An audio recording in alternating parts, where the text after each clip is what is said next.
2 world championship fights, a lightweight semifinal Grand Prix matchup, a total of 17 ranked fighters. Bellator 301 is happening this weekend, and did you know that it was? Probably not, but I'm here to discuss the biggest fights of the weekend, headlined by the undefeated 27-0 phenom Yaroslav Amosov defending his welterweight championship against Jason Jackson, and one of my most anticipated fights of the year, regardless of promotion, Sergio Pettis versus Patchy, the champion versus the interim champion. Something's gotta give.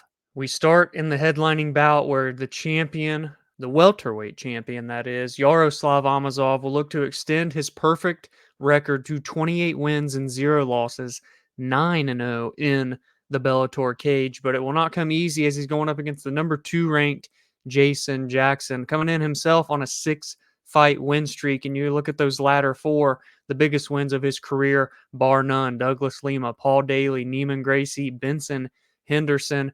Jason Jackson riding a lot of momentum, a guy that a lot of people probably don't think of when they think of some of the best fighters in Bellator, but he's quietly crept his way into that discussion, and he can really put a stamp on that statement if he can defeat Yaroslav Amosov, dethrone him, and give him his first professional loss of his career.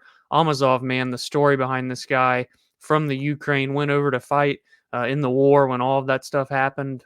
It seems at least like 2 years ago now, has since returned to the cage and, returned in a big way. He got a huge win over Logan Storley. Looked like he hadn't been out of the cage, and the layoff was pretty extensive. He won the title June 11th of 2021, did not return to defend his title until February 25th of 2023. So near 2-year layoff, he comes back and gets a very decisive decision win over Logan Storley, the second victory he has over Storley. And now he's looking to fight for the second time this year, defend his title once more. Amosov has quietly become one of the best fighters, obviously, in Bellator with the record that he has and the resume that he's continuing to build.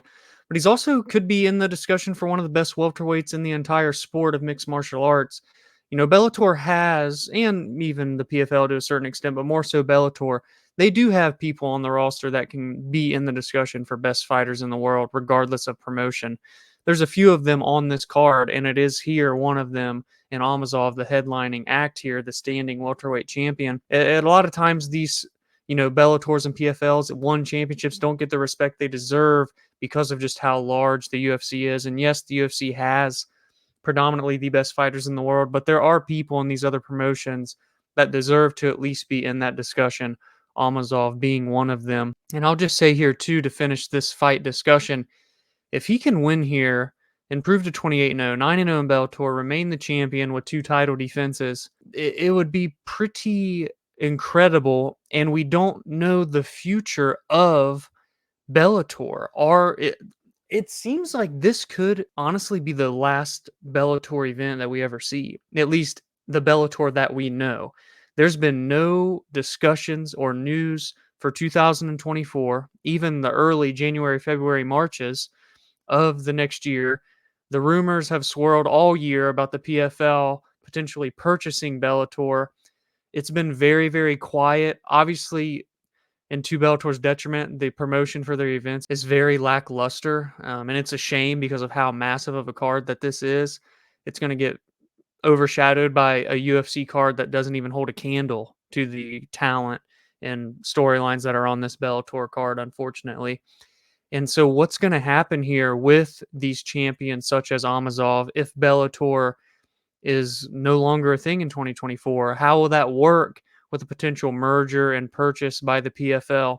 Time will tell, but it's something to have in the back of your minds for all of the fighters on the Bellator roster, but especially lots of these champions that are going to be looking to maybe even test free agency and find a new home in a one championship or a UFC, and just how might they fit into some of these other promotions. But that's it for this welterweight title fight. I look for Amosov to remain and still, but Jason Jackson as a plus 340 underdog could maybe, just maybe, pull off a big time upset and really throw a wrinkle into the welterweight plans of the Bellator division.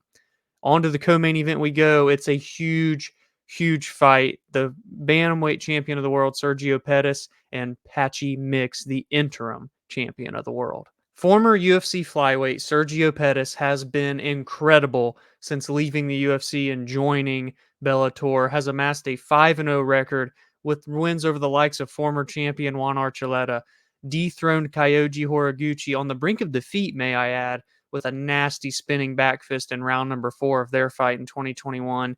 Believe he tore his ACL or had a significant knee injury later that year, was out of action for a year and a half, returned in June of this year, and dominated Patricio Pitbull, a two-weight world champion in Bellator.